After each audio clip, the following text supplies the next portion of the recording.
हाँ भाई, शुरू करते हैं। तो उसमें 1 जून को है कैश इन हैंड 800 और बैंक ओवरड्राफ्ट 5700। कैश एसेट है तो डेबिट बैलेंस आएगा, बैलेंस ब्रॉट डाउन 800। और बैंक ओवरड्राफ्ट लायबिलिटी है तो उसका बैलेंस क्रेडिट आएगा, बैलेंस ब्रॉट डाउन 5700। इसके बाद 7 जून को है received a cheque from Bharti, discount allowed 150। Bharti से चेक मिला है बट ये चेक 7 जून को डिपॉजिट नहीं हुआ क्योंकि 9 जून को लिखा है कि deposited the above cheque into bank. तो 7 जून को भारती से चेक मिला लेकिन बैंक में डिपॉजिट नहीं हुआ और उसको डिस्काउंट दिया 150। तो ये एंट्री नीचे अलग से आएगी क्योंकि चेक मिले और डिपॉजिट ना हो तो कैश बुक में नहीं आता।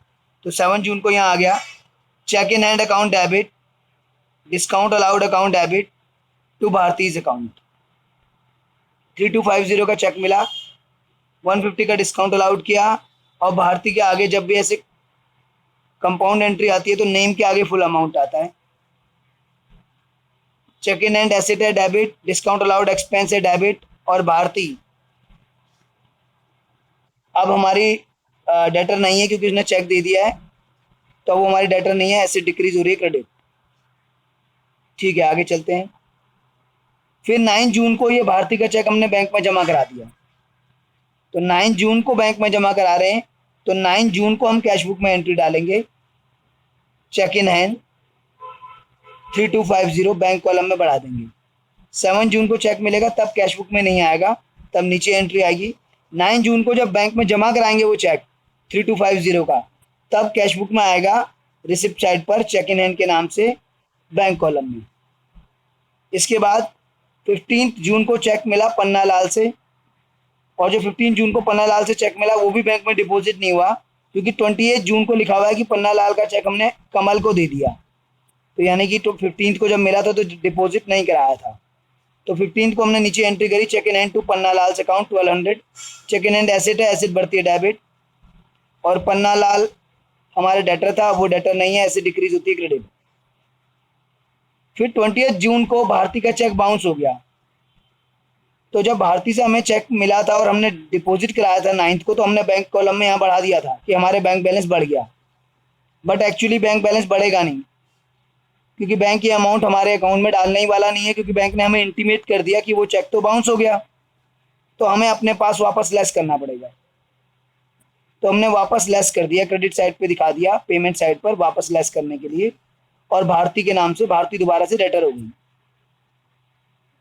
एक्चुअल में होता क्या है, जिस दिन हम बैंक में चेक जमा कराते हैं हम उसी दिन अपने पास एंट्री डाल देते हैं, पर बैंक भी अपने पास रिकॉर्ड बनाता है, उसको बोलते हैं पासबुक। और बैंक लेकिन तब एंट्री डालेगा जब वो चेक 3-4 दिन बाद क्लियर हो जाएगा, बट क्योंकि ये चेक तो क्लियर ही नहीं हुआ तो बैंक तो एंट्री डालेगा नहीं, तो हमारा और बैंक का बैलेंस तो अलग अलग हो जाएगा। तो हमें करेक्ट करना पड़ेगा, हम गलत है क्योंकि हमने जिस दिन डिपॉजिट कराया था उसी दिन एग्ज्यूम कर लिया था कि आ जाएगा अकाउंट में, और हमने बैंक में बढ़ा दिया था, बट वो तो चेक अकाउंट में आएगा ही नहीं, वो तो बाउंस हो गया है, तो बैंक तो बढ़ाएगा नहीं और बैंक को हम बोल भी नहीं सकते बढ़ाने को। तो करेक्शन हमारे एंड पे होगी, हम वापस डिक्रीज करेंगे और भारती दोबारा से हमारी डेटर हो जाएगी 3250। ये रिवर्स हो गया जो हमने बैंक में इंक्रीज किया था भारती के नाम से, और भारती को जो हमने डिस्काउंट दिया था वो भी हम उससे वापस ले लेंगे कि भाई तुमने तो चेक बाउंस कर दिया है तो तुम्हारा डिस्काउंट भी हम वापस ले रहे हैं।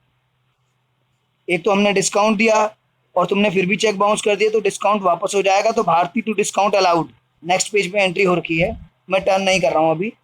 तो भारती टू डिस्काउंट अलाउड 150 वहाँ रिवर्स हो जाएगा, और यहाँ पर भारती टू बैंक समझ लो इसको आप। तो भारती दोबारा से डेटर हो गई और बैंक में दोबारा से डिक्रीज कर दिया। इसके बाद 28 जून को पन्ना लाल का चेक हमने कमल को दे दिया, तो जो चेक मिला था वो हमने कैश बुक में तो डाला नहीं था क्योंकि वो तो हमने डिपॉजिट कराया नहीं था, वो तो हमने अलग ही एंट्री की थी। तो जब वो हम आगे एंडोर्स करेंगे तो भी उसका कैश बुक से कोई मतलब नहीं है, वो हम एंट्री कर देंगे कमल से account debit to cheque in hand. Kamal को दे रहे हैं तो हमारा क्रेडिटर कम हो रहा है, लायबिलिटी कम होती है तो डेबिट, और चेक इन हैंड हमारी एसेट थी जा रही है तो क्रेडिट। ये एंट्री पिछले पेज पे है।